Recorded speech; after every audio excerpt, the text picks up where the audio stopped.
Hello আসসালামু আলাইকুম everyone, welcome back to my channel Farzana kitchen adventure. তো আজকে আপনাদেরকে আমি তৈরি করে দেখাবো রাজকীয় স্বাদের মজাদার পায়েস।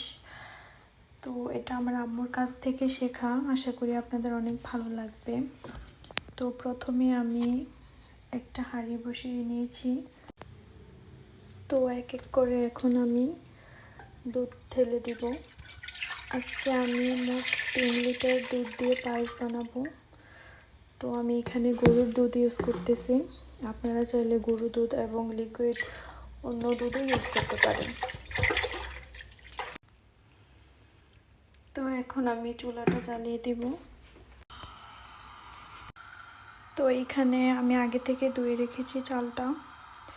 তো এখন এই চালটা দিয়ে দিব। চালটা আপনারা সাথে সাথে দিয়ে দিবেন। তো এখানে আমি 3 লিটার দুধের জন্য 3 মুঠো চাল ইউজ করছি। আপনারা যত লিটার দুধ দিয়ে পায়েস বানাবেন তত মুঠো চাল ইউজ করবেন। যদি 1 লিটার দুধ দিয়ে বানান তাহলে 1 মুঠো 2 মুঠো এরকম করে ইউজ করবেন। তো এখন আমি ফ্লেভারের জন্য দিয়ে দিচ্ছি 4-5টা এলাচ, কয়েক টুকরো দারচিনি এবং 2টো তেজপাতা।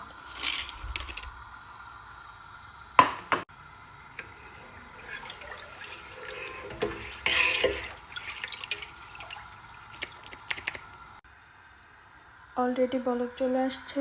এখন অনবরত নাড়াচাড়া করে পায়েসটা রান্না করতে হবে, নয়তো নিচে লেগে যাওয়ার একটা ভয় থাকে। আর পায়েস রান্না করলে আপনাকে সময় নিয়ে ধৈর্য ধরে পায়েসটা রান্না করতে হবে, নয়তো আপনি সেরকম টেস্ট পাবেন না, আপনার পায়েসটা পারফেক্ট হবে না। সো একটু টাইম নিয়ে রান্না করতে হবে। আর পায়েস রান্নার একটা মূল টিপস হচ্ছে, যখন একটু পরপর এরকম সর জমে যাবে তখন এই সরটা ভেঙে দিবেন, তাহলে এর টেস্ট আরও বহু গুণে বেড়ে যায়।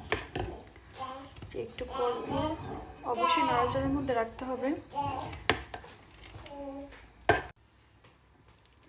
তো এখন আমরা যে ফ্লেভারের জন্য তেজপাতা এলাচ এগুলো দিয়েছিলাম ওইগুলো উঠে নিচ্ছি। এখন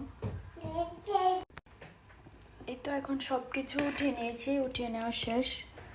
এখন আমার পায়েসটা অলমোস্ট হয়ে এসছে। এখন শুধু চিনি দিয়ে দিব। প্রথমেই চিনি দেওয়া যাবে না, যখন চালটা এরকম সুন্দরভাবে ফুটে যাবে তখন চিনিটা দিবেন। আর নয়তো যদি প্রথমে চিনি দিয়ে দেন তাহলে কিন্তু চালটা সুন্দরভাবে ফুটবে না। তাই চাল ফুটে যাওয়ার পরে তারপর চিনিটা দিবেন। তো এখন আমি চিনিটা দিয়ে দিচ্ছি। আমি যতটুকু মিষ্টি খেতে পারবো বা পছন্দ করি ওই হিসাব করে মিষ্টিটা দিচ্ছি। আপনারা যতটুকু খান এর হিসাব করে বাড়িয়ে কমিয়ে দিতে পারেন। চিনি দেওয়ার পরে পায়েসটা একটু পাতলা হয়ে যাবে। তো আমি এই পায়েসটা জাল করে নেব আরও 10 থেকে 15 মিনিট। আসলে সময় নিয়ে পায়েস রান্না করলে অনেক বেশি মজা লাগে। এর মধ্যে আমার মজাদার পায়েসটা একদম রেডি। সবাই ভালো থাকবেন, সুস্থ থাকবেন। আল্লাহ হাফেজ।